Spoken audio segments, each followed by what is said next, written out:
Hello, America. I hope you're doing well.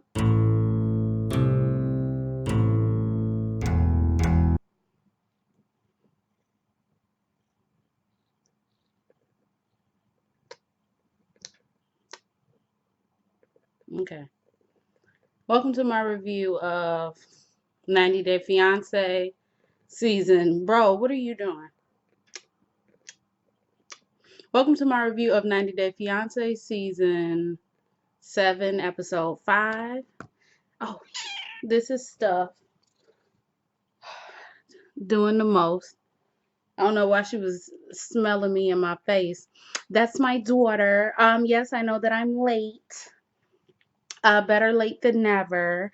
I'm having a very late start on this week. So basically, my week starts today. And Monday and Tuesday did not count. If my light goes out, I am not going to go get my charger. So we just gonna do this in the dark. So let's try to get this on since I know it's 2 days late. Two days late. So I don't really care. Who okay. Let's talk about okay, let's get Anna and Marcel out the way. We know that Marcel is leaving. We know that he cries a lot. We know that he is going to leave regardless of his love for Anna and yeah. So we all know that. So Anna has packed his clothes. He comes over to pick up his clothes. He hugs her. She's like, no, don't hug me. She's like, why aren't you trying to, fight for our relationship? She says, I can't believe you're choosing your family over me. Um, he says, my family is bad. I think he said my family is bad because later on in the episode, he was like, I don't know what my family will do. This is reminding me of what? You know, Submit and Jimmy and Jenny. This is what this is reminding me of. Submit sat up here and said my family is bad and they gonna do something crazy. Whole time this man was married. That's all I'm saying. So they're crying. They say they love each other. He says, I'll love you for a lifetime. She says, no, you won't. You couldn't possibly. They are still texting over the phone. It's like a much less interesting Paul and Carini, much less interesting. I mean, what's his name? Marcel.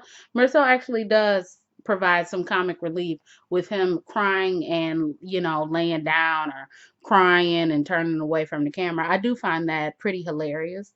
But he just doesn't have the same je ne sais quoi that Paul did. Um I Something else happened when he was there because I was on Instagram and I looked up and they was crying some more and I was like, okay. And then he wanted to hold her hand and she was like, no. And so then he left.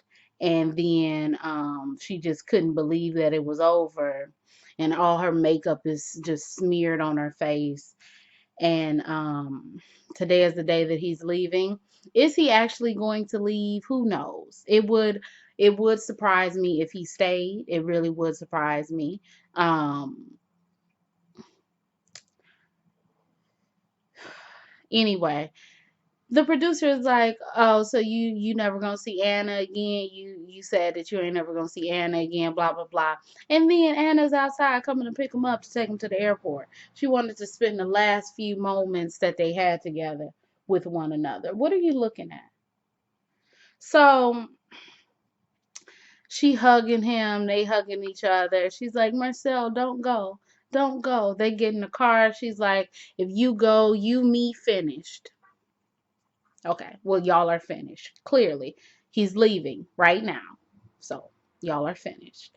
They go to the airport. I love to see these people pulling up to the airport. Because when I picked up my cousin last month, bro, I couldn't.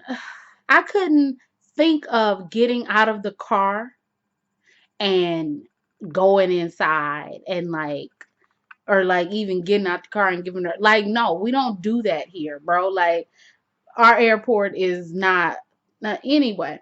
So she's like, don't go. He's like, please, Anna. She's like, I'm never coming to Turkey. He's like, please, Anna. Then she's like, leaving, and he is like, Anna, and then they hug, and then she like, okay, get off me, and then she leaves, and then he says, Anna, and he tries to wave, but she doesn't turn around. So that's the end. This really took a long time. That was a really long story. They had a lot of screen time. I think we only saw like 4 couples. They had a lot of screen time for it to be about 70%. That's a lot. About 90% crying. You, me, finished. Done. Please, Anna, please. That's all that it was. It's like, bro, come on, give me some more substance. Give me something. Who else are we talking about? Blake. Let's get to, okay. Juliana and Juliana and Sara, because Michael was nowhere in this episode.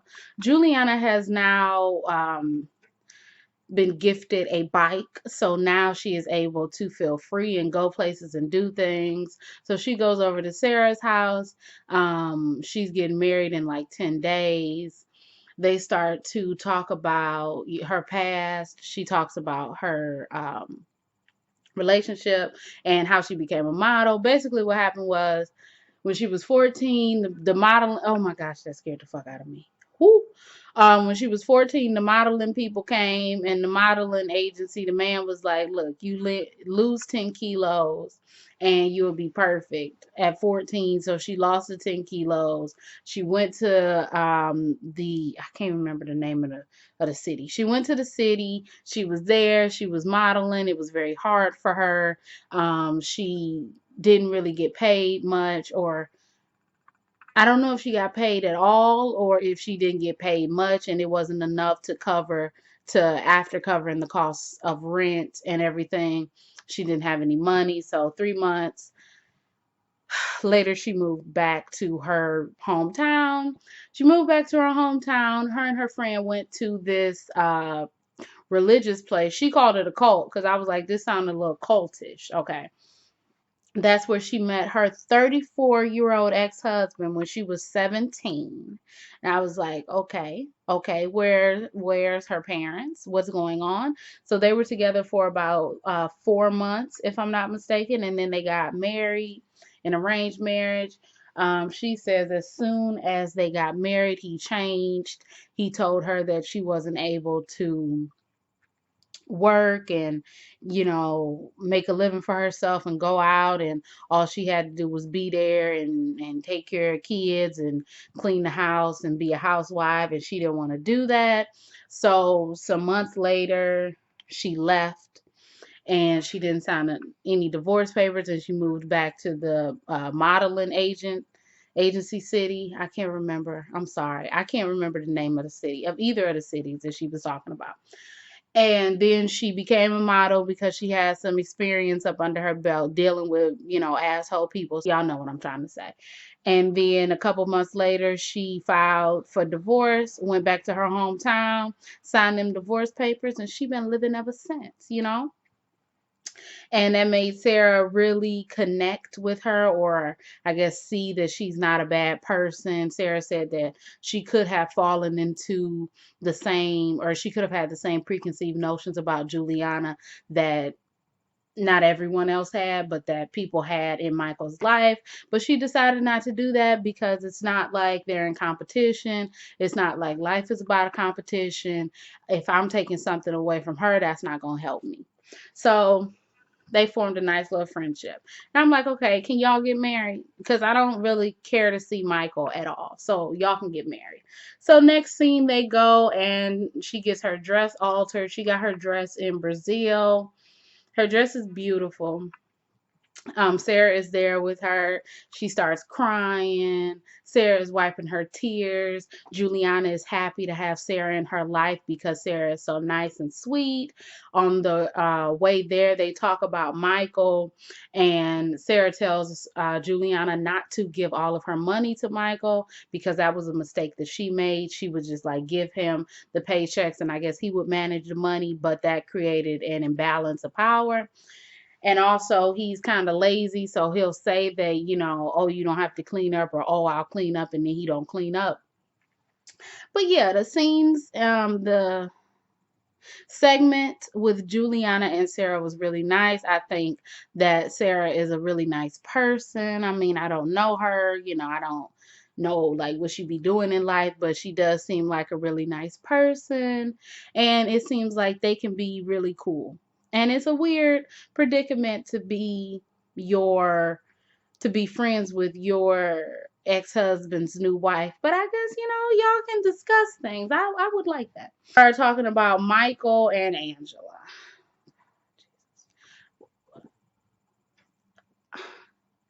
Okumi, Okumi. I'm sorry. I'm sorry. I'm sorry. I just he misses Angela. He honestly misses her. I don't know in what world would he miss her. Misses her doing that hissing thing. Um, Michael even brought her a cake because he knows that she loves cakes. So, even though she slammed that cake in his face. So she gets there and she's like, "Oh, you see my Botox marks?" She calls them trace marks. And I'm like crack or meth. Anyway, I'm sorry. Trace marks. I'm sorry, track marks. So, she came down there because she was worried about him. Blah blah blah blah blah blah blah blah. Then they in the hotel and she got him some assless chaps that she wanted him to wear. Blah blah blah blah blah blah blah blah. So next scene, they go to a local place. So Michael can show her local Nigerian food. She doesn't want to eat it. If fish comes, they don't really say what the fish is. They don't say what it is. They don't say anything. So I didn't learn anything. I mean, I guess I could have looked it up. But what was I going to say? Fish, breakfast, Nigerian. Like what? Like I didn't have any information about it. Like what was I supposed to say? So when they were in the car, Angela wanted to know step by step what Michael said, how the process went at the embassy, so she could figure out why exactly his visa was denied. So he says that he went in, they waited 3 hours. He talked about why they weren't getting married in Nigeria because Angela wanted her family to be there. Angela then got mad and she was like, "Why didn't you mention the engagement party?"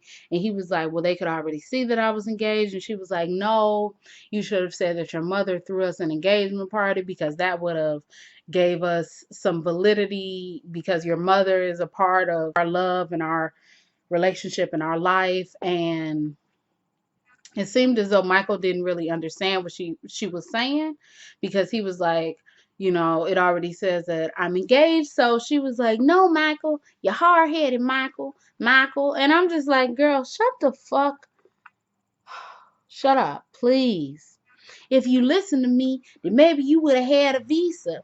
Michael, do you really want this visa? Are you really? I know one thing. Your ass better just be coming to America, okay? I know you want to see Donald Trump, but the way that it's going, he gonna be out of office by the time you see him. So, anyway, by the time you get over here, he gonna be out of office. And is that why you're attracted to Angela? Because she reminds you of Donald Trump? Why are there kids outside? It's 6:27. Immigration lawyer told him that the best course of action for them to take was to get married in Nigeria. My window is open, so if you hear any noise, that's what that is.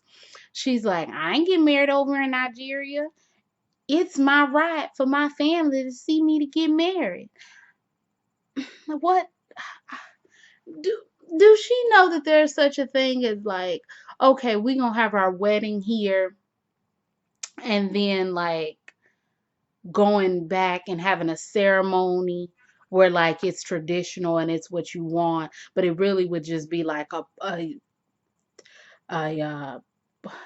what is it, a technicality. I think that's the word. No, not a technicality. I can't remember the word, but it would be one of those because y'all would already be married and it would just be something for your family to witness. Like, I don't understand. Anyway, she's like, no, I don't want to get married over here. I don't want to get married over here. I don't want to get married over here. Then he's like, I want to have a family with you. I want to, be in love with you. I want to, spend the rest of my life with you, but time is not on our side. So if I want to have kids with you, then you need to hurry it up. And why not, while we're waiting for the appeal, to just get married here? And if the appeal falls through, then at least we're already married and you wouldn't have to come here and we wouldn't have to do that. So she's like, oh, Michael, I don't know. Maybe not, kind of, maybe sort of, who knows? No, she's not going to do it. But maybe if she needs to do it, she might do it, but she really don't want to do it. So she might not do it, but she will do it, but she won't. So. Why are they on this damn show? Um, who else do we have to talk about? I talked about Michael. Let's talk about Blake and Jasmine. So, Blake is on his way to his parents' house to pick up Jasmine because they are going to a show that his label is hosting, and he wears a mask and he's a rapper. I guess he's not a rapper. He's a VP, but he raps. I'm not sure. Anyway, they're in the car, they're running late, and his friend Rita, long face Rita, calls. Like, where are you? All of us are here. It's just like, the show starts in a little minute and you're not here.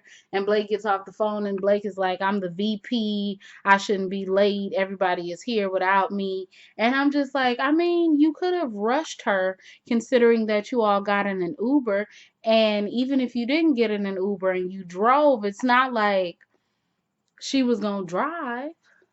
She could have done her makeup in the car if you wanted to be assertive and tell her to go. But anyway, that doesn't matter. She invited her sister to come because she didn't want to feel alone. So they're there. They are at a table. He comes on. He puts on his mask. He's rapping. I really could not understand what was going on. It seemed like what did the man have on? The man he was performing with. He had on like a,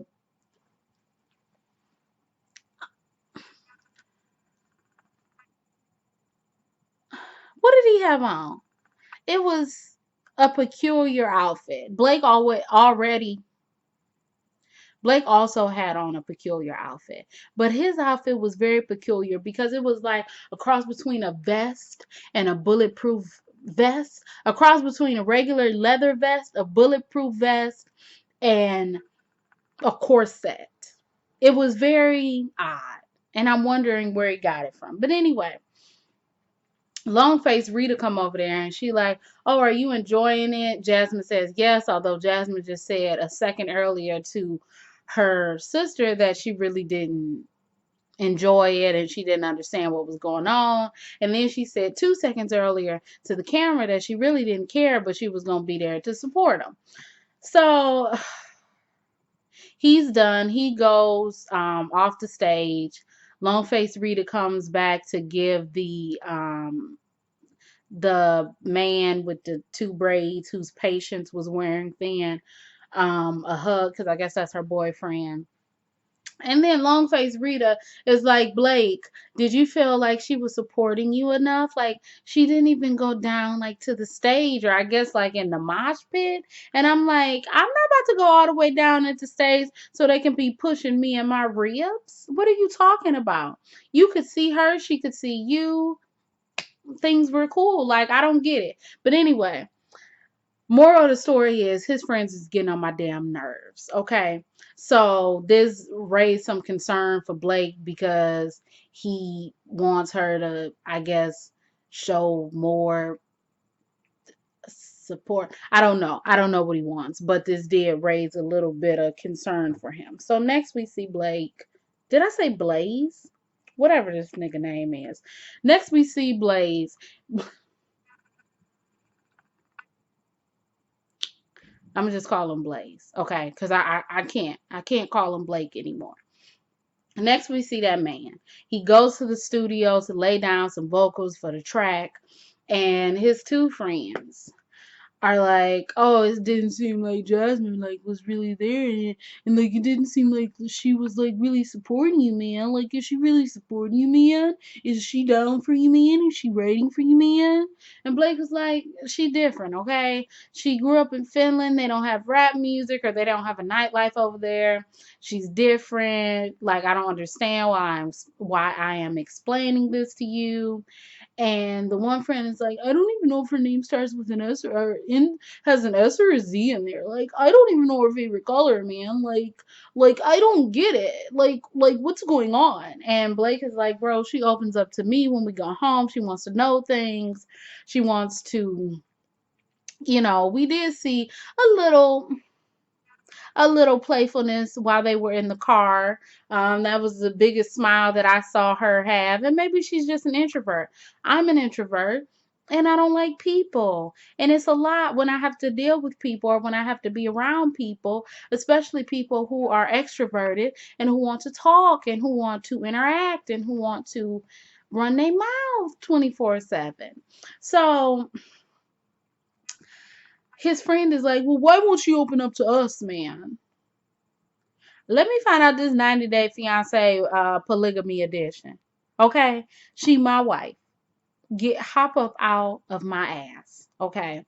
And then he says, my patience is wearing thin, and like being nice, like, and me taking her into consideration is just like dwindling down. And I said, what does me taking her into consideration is what? Like a Grammy, like a song that's nominated for a Grammy, and we decided to not take your song into consideration. I'm really confused. She's a whole ass human.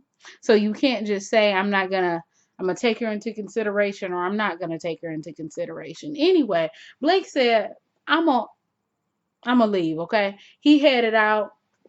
His one friend was like, just give him some time, man, and then he gonna see that we coming from a good place, cause we don't want him to be topsy turvy, flipped upside down. You know what? If Blake and Jasmine stay married or get married or have a good relationship, and his friends keep talking, I can guarantee you that he will leave his friends before he leaves Jasmine. Yeah, dude. Like, you gotta just dude. Like, shut up. Worry about somebody called her.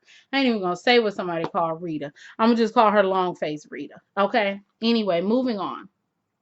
Today is the 15th. What is this? Today must be my father's birthday. Or is it the 19th? Or the 16th? I'm not sure. Anyway, who do we see? We have two people left. Do we have two people left?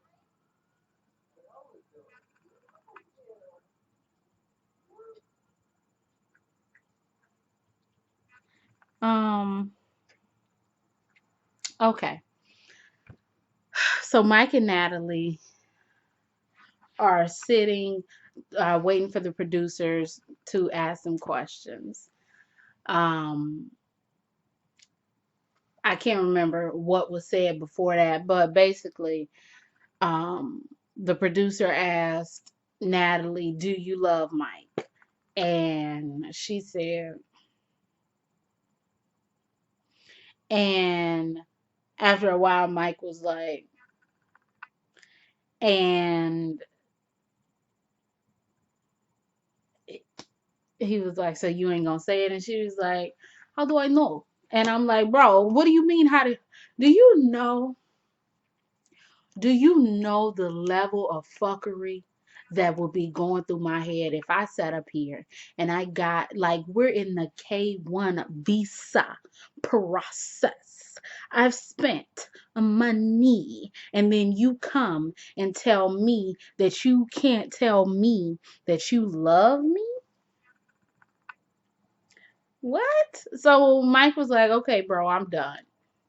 Before he got up, she was like, I can say that I love you, but it'll just be words. It won't actually mean anything. And we've had our fights and, blah, blah, blah. So he was like, fuck it. I'm done. So I'm going to go pack because I have to leave in a couple of hours. So he goes to go pack. She comes and she's like, I don't understand. And he's like, you don't never understand, bro. You never, ever understand. Damn, is it raining outside? What is this, spring? Anyway, so um she is angry that he doesn't understand where she's coming from, and he's angry that she wouldn't say that he loved her, she loved him, and she's like, I just want a strong man. And he's like, no, you want a man or you want to be all religious and you want to have a religious family and you want to be in the church like you said yesterday. And she's like, okay. She gives the ring back, and she said that she gave the ring back because she wanted him to take the ring, take her finger, snatch it up, and say, don't you dare take this off. You hear me? I love you, damn it. But he didn't say that. He said, oh, okay, you going to give me the ring back? And she said, I'm not going to keep something that's not mine. He was like, but I gave it to you. I didn't tell you to take it off. And she was like, I'm not going to keep something that's not mine. So then he goes up, talks to the mother. The mother's like, what's going on, bro? He like, I don't even know, bro. I don't even know. I don't even know. So they hug, they crying. I'm like, look at what you're doing, Natalie. He's like, okay, I'm about to go. Do you want to give me a hug? She looking at him with those eyes. Her eyes are huge. She looking at him like this, and she's like, I want you to apologize. And he like, girl, I ain't about to apologize. What's wrong with you? He leaves. And so she's like, okay, well, I'm not going then. And he's like, okay, whatever.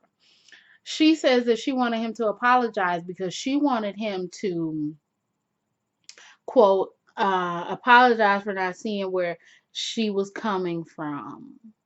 Um, I guess say sorry for overreacting and apologize for him leaving. And I'm like, leaving when? Today to go back to America? Or I'm really confused. Excuse me. Can you not? Can you not? So, yeah. I guess that's the end of their story, and that might be the end of their love. Can I get my money back on that K1 visa? The fuck? What we talking about? I'm not about to sit up here and last but not least. Last Simpson then drove his ass to New York. No license, shorty. Okay, so anyway, he's going to pick up Tonya, because Tonya is going to be home soon. So he gets to the airport, he hops the little fence, and I was like, ain't this fence for like visitors or pickups? And you done just hop the fence. I guess that camera crew really be saving y'all, huh? So anyway, they kiss, they hug. She's happy. She's like, oh, you smell so good. Your underarms. He's like, it's natural. That's her weakness, smelling up under this nigga's arms. So anyway, skip the lovey-dovey crap. They're leaving the next day. They're in the car, and she's like, what did she say? Because I don't even know where it started. It was just like, huh? She says that she's craving stability. So, because he said, oh, yeah, you wanted a 29-year-old, but I'm a 29-year-old with an 18-year-old mindset, and she didn't like that. So she's like, I'm craving stability. And also, before that, she says it's the little things that you do that make me know that you love me. Like how I don't like to bite an apple. So he'll bite the apple and then give me a piece of the apple. Or you could just cut the apple. What about when he wasn't there? How was you eating apples? Or you wasn't eating apples? Okay. Anyway, um, he's like, I know that I'll have to get a job, but I don't really want to be in that system to make somebody else money. And it'll remind me of the mines. He worked in the mines from like 18 to 28. 27, 18 to 27, and he lost friends, and it was a whole lot of work for a little bit of money, and he doesn't want to be stuck in a space where he feels so unhappy like that. And she's like, well, that was so long ago. And he's like, well, duh, it was so long ago, but it's called trauma. You ever heard of it? So she wants him to work, and he's like, I know I'm going to work. I'm not just going to be sit down. I'm not just going to be, sitting here doing nothing. I'm going to actually get up and work and do what I need to do. And she said, sometimes I just think you're too young for me. And I was like, you're both 29. I don't get it. What? Huh? Anyway, weren't you just on a vacation? Okay, you can say it wasn't a vacation, but it was low key a little bit of a vacation. Okay. And she says, I need you to be grounded. I need you to do something for your future. You could have taken that woodworking class. And he was like, I didn't want to take it. It was $800 for a week. And she was like, I told you just to take it, not to worry about it. It wouldn't matter. And she was like, she needs to hurry up and get things together because she doesn't have any more time. Time for what? Time for what? Time to have a baby? You can have a baby without any problem up to, I know, yeah, when you turn 30, like you lose some eggs, but like you can have a baby, okay, all the way up to like 35, right? So like, what are you talking about, bro? You're 29. Where's your career? You talking about you want to do all this stuff. What are you just gonna have a baby and then be living in a shed? Like, shut the hell up. Anyway. And she's like, oh, I'm just so annoyed. She's like, I'm going to jump over. And he was like, well, jump over then. And she's like, if I jump over, that means that I'm leaving you behind. And one thing that I just heard was, I guess he said that you're not acting civilized. And she was like, don't say that. And I was like, well, I ain't gonna say nothing. Because my mind could be going 16 different ways right now. But I ain't gonna let my mind go all them different ways. So, then she says that she feels like he doesn't take her seriously, and she's been very lenient with him. And she says she doesn't seem like she's getting hurt. And he's like, you're always getting hurt, even if you don't feel like you're getting hurt, and that's your problem. You think that the world doesn't listen to you, and that makes you angry. And she says that he has a blind faith that she's not too happy about, because one time when they were in South Africa, he was supposed to be saving money, but then he quit his job as a bartender, and then they went to Thailand, and he didn't even have like a flight plan. Okay. Um, she is mostly worried that he is not able to prove to her his work ethic, and she realistically knows that it's a lot of things that he won't be able to prove to her in this 90 days. And then she apologizes and says that she loves him, and he says it back. But then he says in his confessional that he's tired of all the stress. So that's it. We're done. We're over it. We are done. This is 40 minutes. It's not going to be 40 minutes. I spent like 13 minutes in here doing nothing. I can maybe promise not the next time you see me, because the next time you'll see me will be tomorrow when I do Married at First Sight. Probably by next month I'll be a beautiful woman again. Y'all won't even know me. Y'all won't even know me. Anyway, I'm sorry. If y'all like this review, you can like, comment, and subscribe. You can follow me on Instagram, Twitter, everything else you need to. Everything else you need to know about me will be down below. My name is Brielle. I make beats. I sing songs. If you like what you see, come on along. Bye.